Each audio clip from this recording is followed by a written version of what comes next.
Hora de Fabrício Naides, que trazia detalhes das eleições americanas. Bom dia, bem-vindo, tudo bem? Bom dia, Lívia, bom dia, Rafael. Todos que acompanham o Jornal da Manhã, tudo bem? Com muita expectativa hoje, né? Muita expectativa, porque foi dada a largada na corrida eleitoral para as eleições americanas, como as primárias em Iowa. O que você destaca pra gente?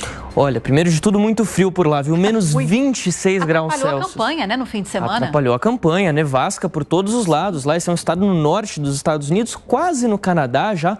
Muita neve por lá, menos 26 graus Celsius, Lívia. Dá para imaginar uma coisa dessas? Eu não consigo não, viu?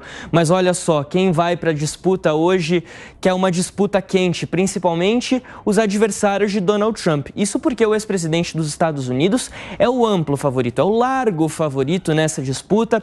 As últimas pesquisas colocam ele com 48% das intenções de voto lá no estado, contra Nikki Haley, a ex-embaixadora dos Estados Unidos na ONU, com cerca de 20%, e o governador da Flórida, Ron DeSantis, com 16%. Bom, a vitória de Donald Trump é quase certa lá em Iowa. A questão é: como será essa vitória e como isso vai moldar a disputa republicana nessas primárias até a gente ter a nomeação do partido para a grande disputa à Casa Branca em novembro. O que acontece é o seguinte: há a expectativa de que uma eventual derrota de Donald Trump, que seria surpreendente, ou uma vitória mais apertada dele em relação a um segundo colocado, pode reacender essa chama dentro do partido por um outro nome, além, claro, de Donald Trump, numa eventual disputa contra Joe Biden. Nisso se apoia Nikki Haley, que tem aí cerca de 20% dos votos, das intenções de voto para esse caucus. A gente já vai explicar o que é um caucus exatamente para não ficar muito confuso,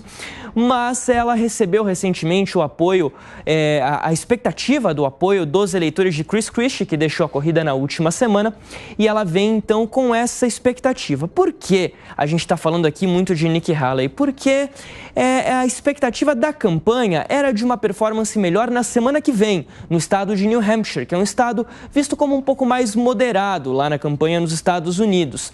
Esse é o eleitorado dela, o eleitorado mais moderado, uma alternativa muito maior a Donald Trump.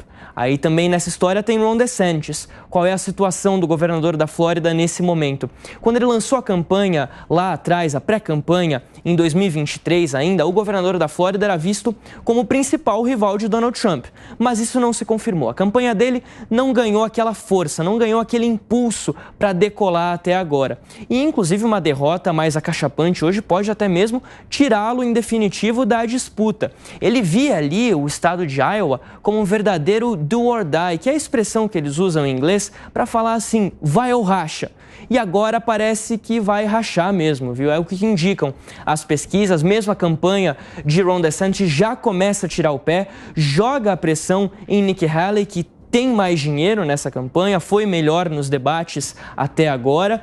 Isso gerou essa expectativa, esse aumento de expectativa, essa troca de influência por lá. Bom, Donald Trump quer saber onde que ele vai terminar hoje à noite. Mas não tem muita preocupação não, viu? Porque apesar dele ter vencido as eleições presidenciais em Iowa, tanto em 2020 quanto em 2016, os últimos cálculos disputados por lá, em são de 2020, os cálculos de 2016, quando Trump era o candidato da oposição, os cálculos de 2012 e 2008, no Partido Republicano, o vencedor sempre foi a pessoa que não acabou sendo nomeada pelo partido.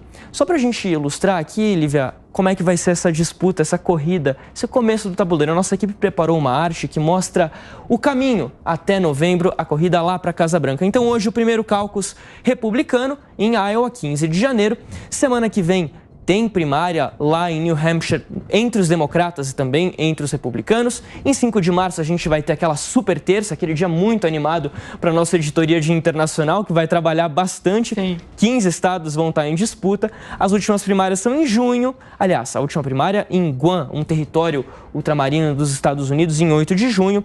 E aí as convenções nacionais, os partidos, os republicanos escolhem oficialmente a nomeação do seu candidato em julho. Os democratas em agosto, isso muito provavelmente Joe Biden já o indicado, e a eleição presidencial em 5 de novembro. São 40 delegados em jogo hoje.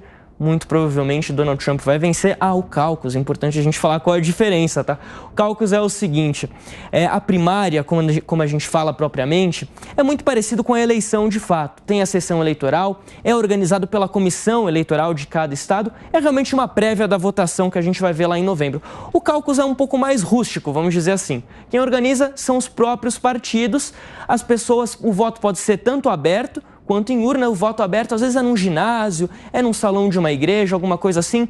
O representante do partido fala: quem apoia Donald Trump? Levanta a mão. Sim. Quem apoia Nikki Haley? Levanta a mão. E aí eles veem ali no olho mesmo quem é o favorito, quem é o mais escolhido e acabam fazendo essa votação. Perfeito. Fabrício Naidesky, até já. Obrigada. Até a próxima.